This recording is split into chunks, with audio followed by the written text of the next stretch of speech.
Well, hello and welcome to After the Sermon, a Bethany podcast where we have the privilege of digging deeper into Sunday messages.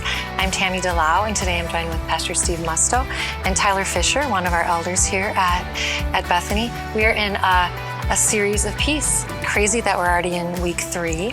I'm going to do a flyover. I do this with my ladies in Bible study. It helps me. It's a selfish thing because it helps me know exactly where we are. Yeah, so week 1, you talked about peace not being a feeling, but a state of being. State of relationship with Christ. That's how we experience peace. Mm-hmm. And that we have this privilege of bringing the Prince of Peace everywhere we go, which that was huge. Mm-hmm. Then week 2, you talked about love being kind of that carrying case that brings that peace everywhere we go. Yeah. So bless you. You're coming in this week and you're going to be really real with, okay, what the heck? I'm not feeling peace. Like this is really, really hard. Yeah. So because I've loved this series. Like it's been a great series. Get into this concept of peace as we go into the Christmas season, which is not always the most peaceful season for people. So I've been loving it. But as I've been looking at this passage, and it wasn't exactly what was planned originally, but I just kind of came away with this question of like, this is all really good, but what if you just don't feel peace? Right. What if in the morning you wake up and you're just like, I don't know how to carry peace and love because I can't find it myself, you know? So that's what we're going to dive into a bit this week. That's awesome. So why don't we start with you reading the passage for us, Steve, if you're okay with that. So it's Philippians chapter 4, verses 4 through 8. So this is the New International Version. It says, "Rejoice in the Lord always." I'll say it again. Rejoice. Let your gentleness be evident to all. The Lord is near. Do not be anxious about anything, but in every situation, by prayer and petition, with thanksgiving, present your requests to God, and the peace of God, which transcends all understanding, will guard your hearts and minds in Christ Jesus. Finally, brothers and sisters, whatever is true, whatever is noble, whatever is right, whatever is pure, whatever is lovely, whatever is admirable, if anything is excellent or praiseworthy, think about such things. That's good. So if we go back to that first verse, we've got rejoice and rejoice again. I feel like it's like my mother saying Tami Lynn. You know, then I knew that it was serious. Yeah, repetition is a big deal in the Bible. Yeah. When they didn't have underlining or like italics or anything. So that was the way they did it. Okay. Yeah. All right. Paul's trying to get their attention and saying, listen, rejoice. And I come to those things and sometimes it's just like, it kind of can feel like when someone just commands you to be joyful, like it kind of can feel a little either off or like a little hollow. Like if I were just to come up to you and you're having a bad week and I just say, Tami, just be happy. Like, just be happy, Tami. Well, it reminds me of that song, Don't Worry, Be Happy. Like, it's just, ignore it all. You're all good. But I think the key in it is in what he says after the first time, rejoice in the Lord always. In the Lord always. So I think that's a key component that we miss because, again, we view joy. We talked about this a little bit earlier this week. I view joy very much as an outflowing of peace. You know, we find this peace that we've been talking about. And that peace we rooted in feelings, we rooted in circumstance. And so therefore our joy, our ability to rejoice is oftentimes rooted in those things because we're trying to derive it from the way we feel in the given moment. Yeah. Or what's happening in our given moment. That's what dictates our joy. That's not what Paul's saying here. Absolutely. Which is that's why the core idea, the core foundation is we've got to understand what peace actually is. This is anytime, in the Bible study world, you used to do these word studies. Like, what is this word? What does this word actually mean? And why is that important? Why bother with it? Well, because if we understand that peace is not a feeling, we understand it's found in our relationship with God, then it unlocks the other pieces to this.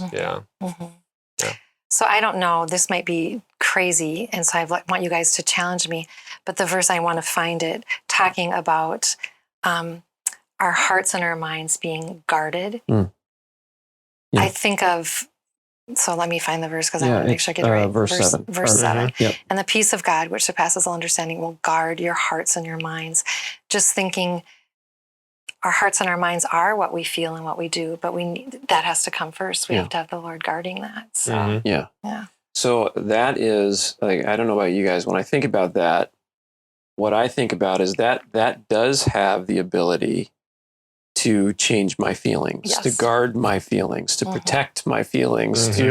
So if I truly am walking with Christ, and if I have the peace of God, the actual peace of God, which is found in my relationship with Christ, and I'm in Christ in all things, and I'm in right relationship with God, then no matter what happens, the circumstances can be going crazy around me, and that peace descends because I know that I'm in a place where I'm completely protected by God. Everything is going to be okay. Nothing is outside of his control. We believe all of those things when we're in right relationship with God. It's when we're outside of that relationship that gets fuzzy, and we start going, well, I don't know, maybe God's not going to show up this time. And how often do we do that, right? Like we go, well, I don't know this peace, God doesn't give me peace, but it's because you're missing that relational component. In our first, when you preached the first week of this, we were talking about it in our grow group, and someone said it like this. They're like, God builds this fortress, right? He builds this fortress. And then we stand outside of the walls and we say, hey, God, why aren't you giving me peace? Can you just come and build the walls around me over here, please? Because I like the view over here better. Yeah, I like it over here better rather than us saying, oh, there's this giant fortress. Let me go reside inside of that fortress, right? That is really good. That's a great picture. Yeah. That's really good. Wow. Okay, so we rejoice. Now we're told we're supposed to pray. So, and with thanksgiving. Is prayer easy for you guys? No. Oh, well, let me say it this way. There is nobody in the world better at making prayer speeches than I am. Okay. I'm better than everybody. Praying?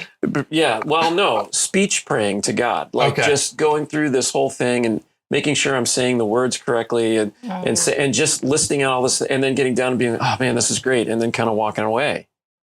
Having not waited, for God to communicate with me and tell me anything, or to lead me in prayer. Yeah. Even though sometimes we say that in our prayer, like, Lord, we pray you lead this time of prayer. Yeah. But do we actually wait for God to lead that time of prayer? So I'm really good at the prayer speech where I recite the list of grievances I have, or challenges I have, the needs of people I'm praying for, all those things. And I make this grand speech and I say amen and kind of walk off the stage of my mind. And I feel like I have not allowed, it hasn't really been a conversation with God. Yeah. So what's your answer? Oh, I don't think it's easy. I think we all think we're a lot better at it than we are. Yeah. I would have said, and I never know if I've said it here or somewhere else because I'm meeting with people. So if I'm repeating myself, I'm sorry. But I thought I was pretty okay at prayer until we as ladies did not the Bible recap. What did I do? He's where the joy is. We were doing and there are some prayer prompts in there. And we were told to pray for 10 minutes in 3 different sections. And so I would pray and I'd get done and I'd be like, oh, wow, that was really good. And then I'd look at my timer and I'd be like, you have 6 minutes left. Yeah. Like, you know what I mean? Like you have not finished your time. And so I'm obedient. And I was like, okay, I am going to do this. And so I'd be still and I would listen. And every time I really did feel like the Holy Spirit challenged me and showed me something, which made me realize I am really good at talking to God, but I am not good at listening to God. Does that make sense? Yeah. And that's a huge piece of it that I think all of us really struggle with because we're busy and life, whatever. And it feels kind of weird sometimes to just sit quietly and maybe, put music on in the background, but like to just sit. And then you're kind of like, what am I waiting for? What's going on? It's tough. But I know for me personally, that's been a journey. Another thing that I really struggle with is what he says here, because he says through prayer and petition with thanksgiving, which more often than not, when I really started to think about this, when I'm going to God, I'm asking for something or I'm in distress, it's me focused. Or it might be for someone else focused. It might be for my wife. I might be praying for my wife. But it's focused here. It's not focused on God. I think one of the biggest things is I just fail to view, a lot of times I think we fail to view prayer as a conversation. Yeah. Yep. And I think a two-way thing. Two-way thing. Yeah.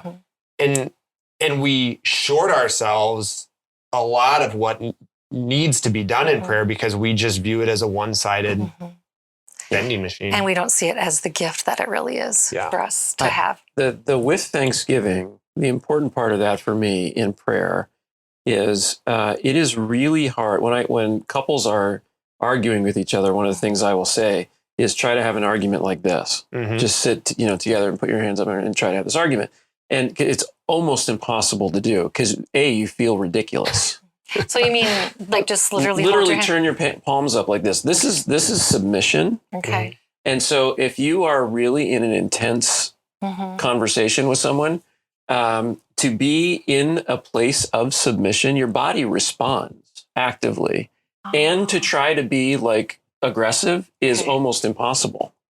And so it's a change. You make this physical change that can change your whole demeanor. And I think praying with thanksgiving, when I am sad, when I am going through something, when I feel that sense of a loss of peace or I'm uncertain, if I introduce the thanksgiving, it has a way of clearing out all the other things and putting things into perspective. It's like, okay, wait a second.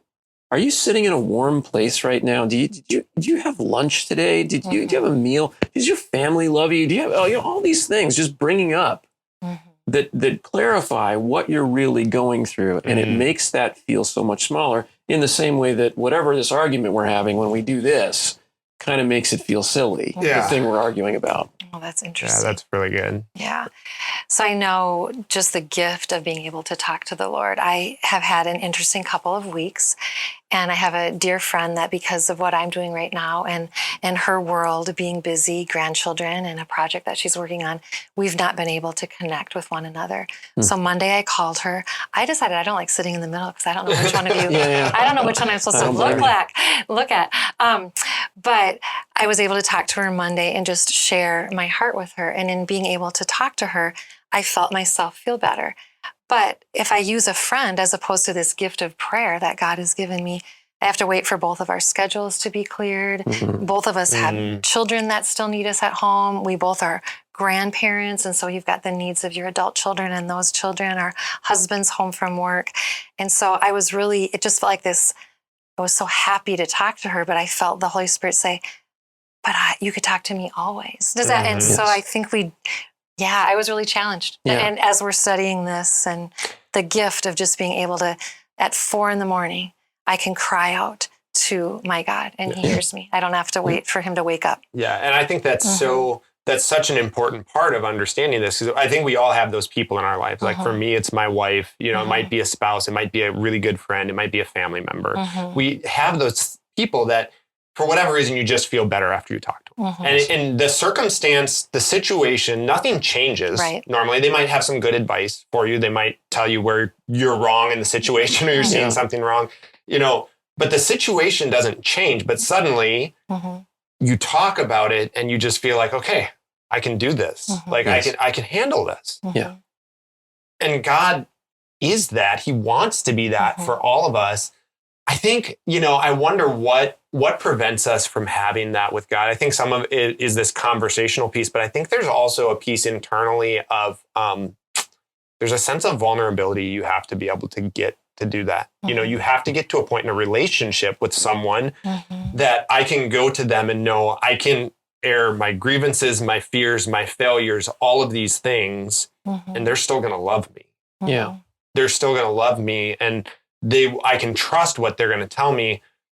And so we have to be able to get to that place with God too. And it's a scary place to be in because we have to put ourselves at the mercy of another person. Yeah. And to bring it kind of full circle to what we talked about, think about if we don't treat prayer as two-way communication. One of the complaints that we have about, I call my friend instead of calling God because God doesn't answer me. Or my friend, replies to me and God doesn't reply. If we treat prayer as a one-way speech and we don't learn the discipline of waiting and listening for God to speak, we miss out on that. So no wonder prayer goes dry. No wonder we can't get anywhere. We've got to develop that discipline in order for us to experience all that he has for us.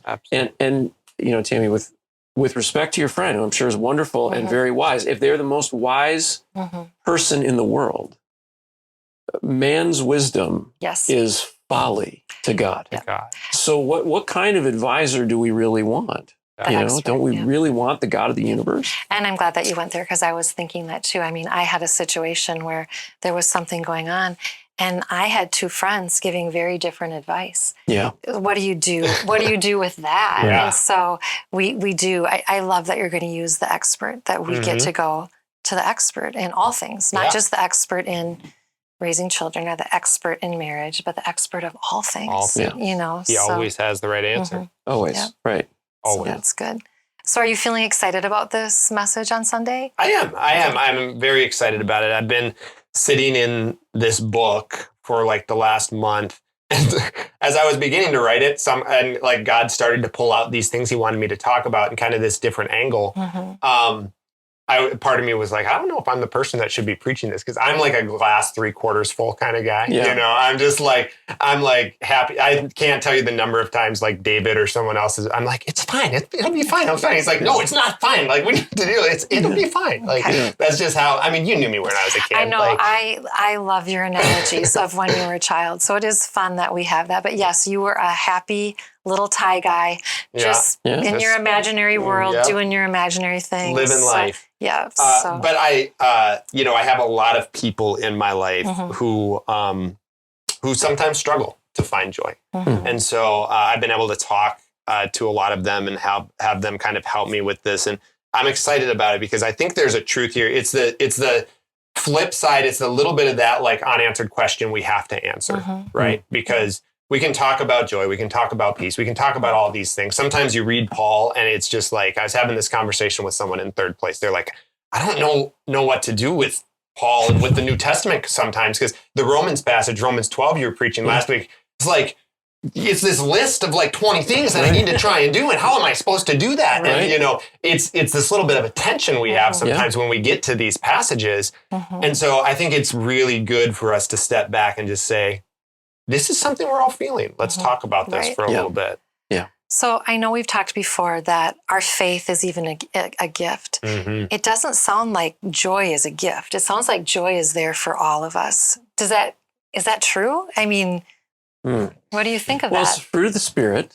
So love, joy is number 2 in the list. So, it's, I don't know that it's, I mean, it's a gift in the sense, it's not like a spiritual gift, but I think it's a gift in the sense that we can step into it. Yeah, we do experience joy at times, sometimes even at times we don't expect. And that's how we know it's supernatural joy. Yes. We think there is no earthly reason why I should be experiencing joy right now. Kathy and I, during the move, we get... You can get really focused on the task, and you lose connection with each other, and you lose connection with everything else. And you're getting stuff done. You get short with each other. All of this stuff happens when you're trying to relocate.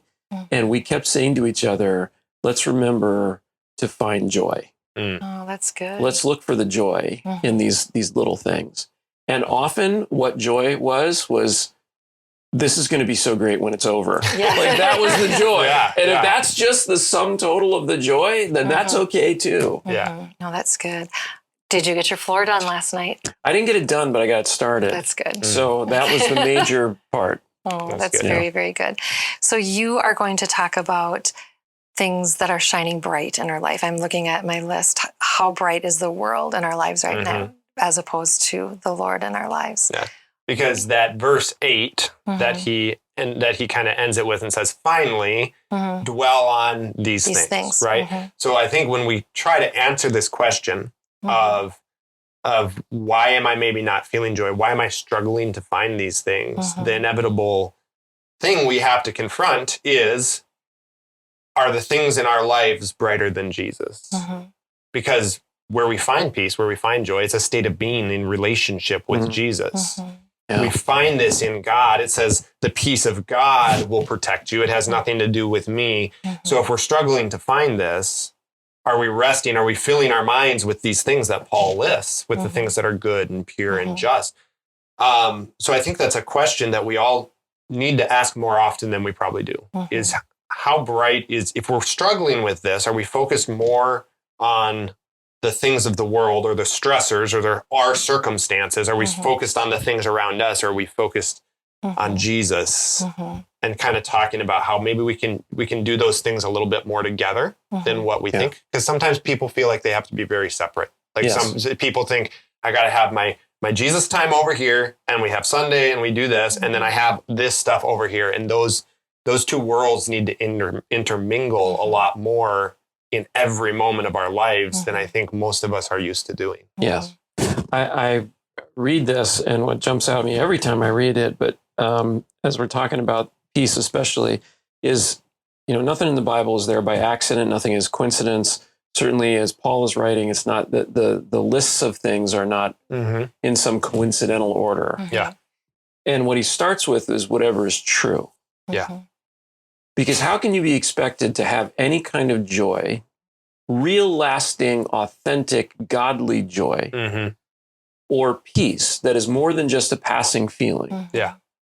If you are believing lies or basing your life on lie, you have to know truth. You have to have the truth. And yes, truth, big, capital letter T in having Christ, but also believing what is true about yourself and who that makes you as a follower of Jesus, and what that means in the way you interact with the world. If you are believing lies in any area of your life, you're just not going to experience that peace.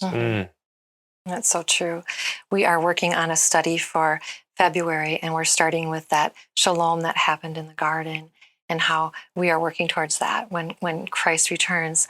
But just the importance of us understanding that we're image bearers and what that really means. And when we love others and we see that they are image bearers of the Lord too, that's the truth. I mean, it gives us something. It gives us purpose.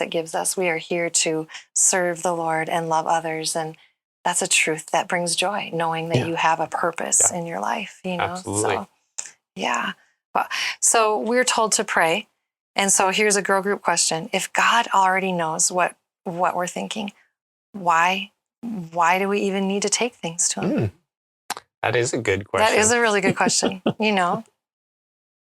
I think, so if I know that something is bugging you, what is the purpose of me asking you to share that with? Like, if I already know that something is wrong. Now, I mean, we're finite, right? I can't read your mind. Right.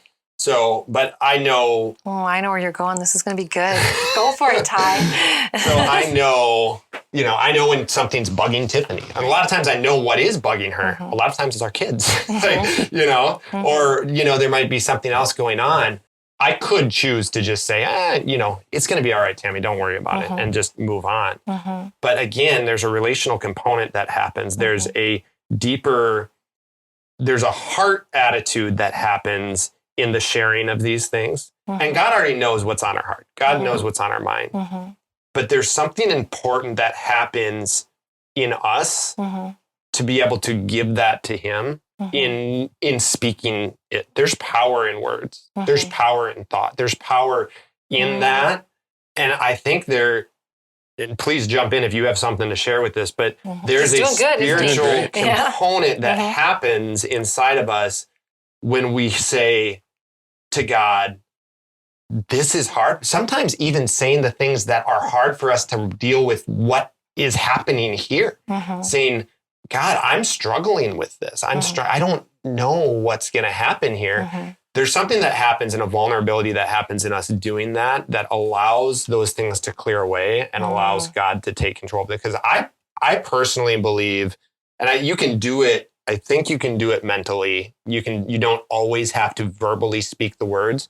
But until I really get myself to a point that I am willing to say to God in a meaningful way, this is really hard for me, I'm not to a point that I can let it go. Yep. And that's what the key to all of this is present with prayer and petition, with thanksgiving, present, but then we have to be willing to trust God that he's going to take. That's what the peace is. That's what the peace is the protection not that the circumstances are changed, but that he's bigger, better, more powerful, and has already overcome the circumstances, whatever the outcome of it may be. And so really good. I think that's the importance of it. For me, that's the importance of it. And I think you can see it echoed even in relationships too. You know, I think the same thing happens in relationships. Yeah. That's good. Yeah. C.S. Lewis said, I don't pray to change the mind of God. I pray because it changes me. And That's good. there's something, if your dad slips $5 into your pocket without you ever knowing, every time you go out the door, you're just going to think that your pocket is magic. Yeah. And you're going to, oh, look, I had another $5. I don't know where it came from, but I have another one. That's great. And each time you go out the door. But if you have to go, Dad, can I have $5? There's a connection that's different there. You know it's him. And so, yes, God knows what we want, but there's something in the asking of that.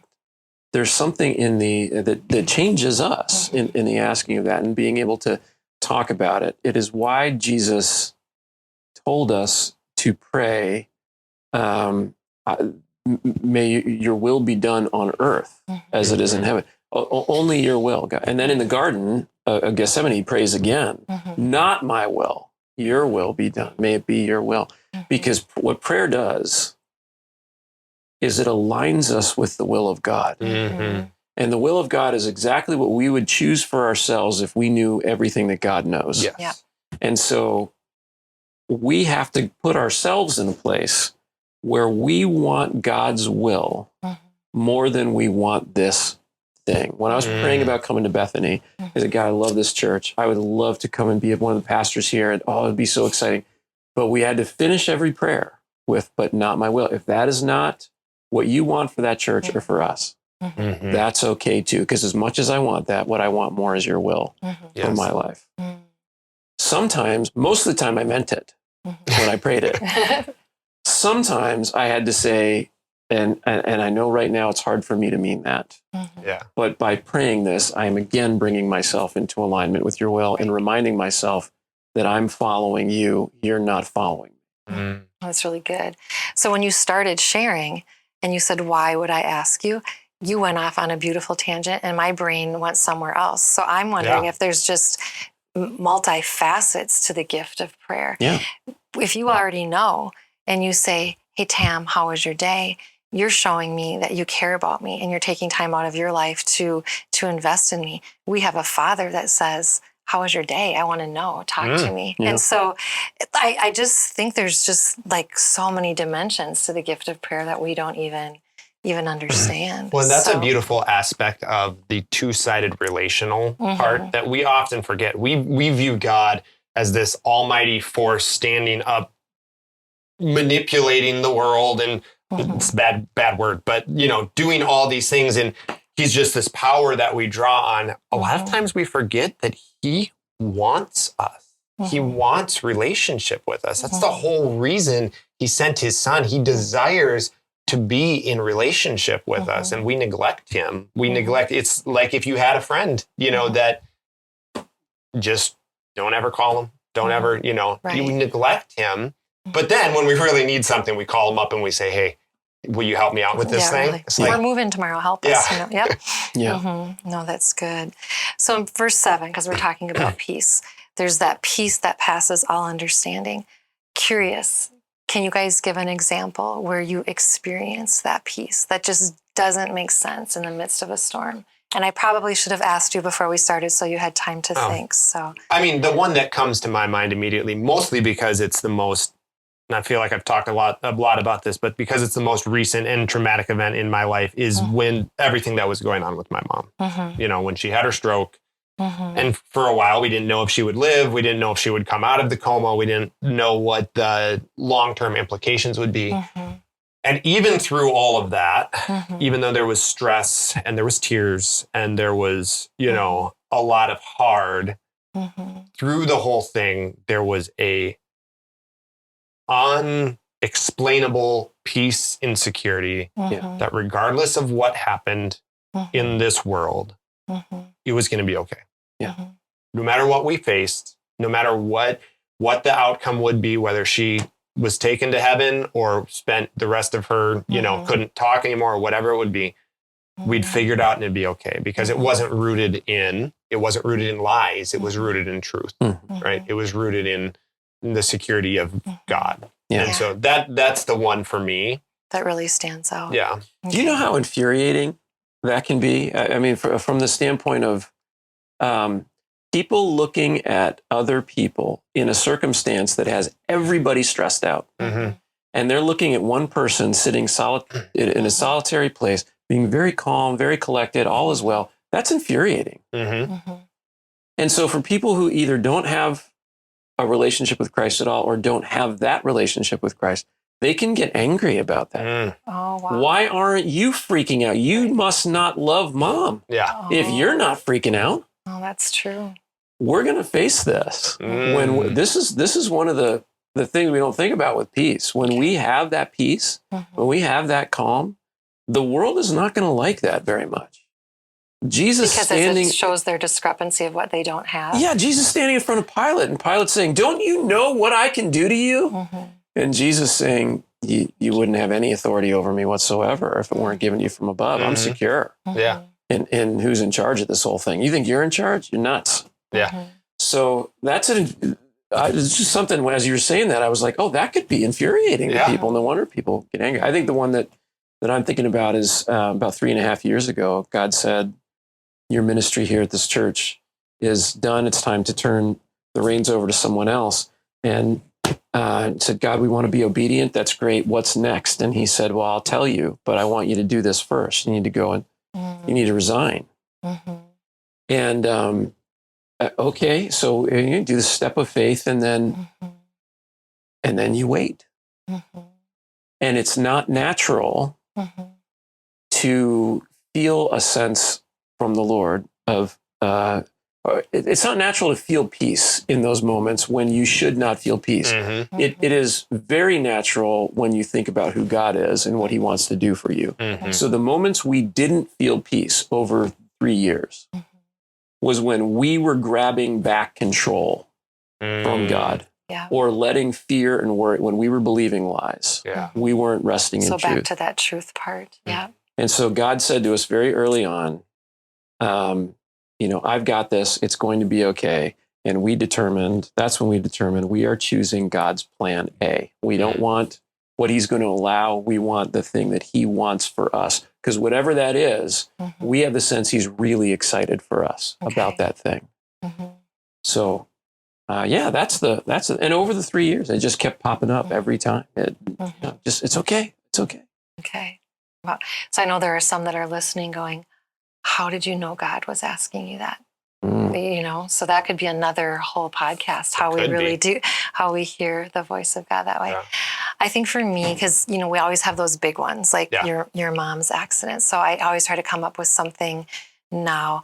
My mother this summer had some pulmonary embolisms. And, Andy and I still have children at home. And so oftentimes in our life, we need to divide and conquer. So he needed to stay here and love our son and do what needed to be done here. And I was in the hospital with my mom by myself. And I was just surprised as I'm sitting there not knowing what's going to happen, what's next, seeing her suffering the way she was suffering and her oxygen counts not being what they should be. Yeah. I felt this calmness and bizarre because people would come into the room and I'm talking to people and it ended up like this little mini TAM talk in the hospital kind of thing. And so I totally hear you. I think there is, some people can be repulsed by that, but I think there are others that are drawn to the peace of God too. Right. So it's, it just, and that's a good point. So it's just super interesting. Well, we always run out of time, guys. We always do. So we do. So thank you so much for joining me, and thank you for joining us. Have a great week. Bye-bye.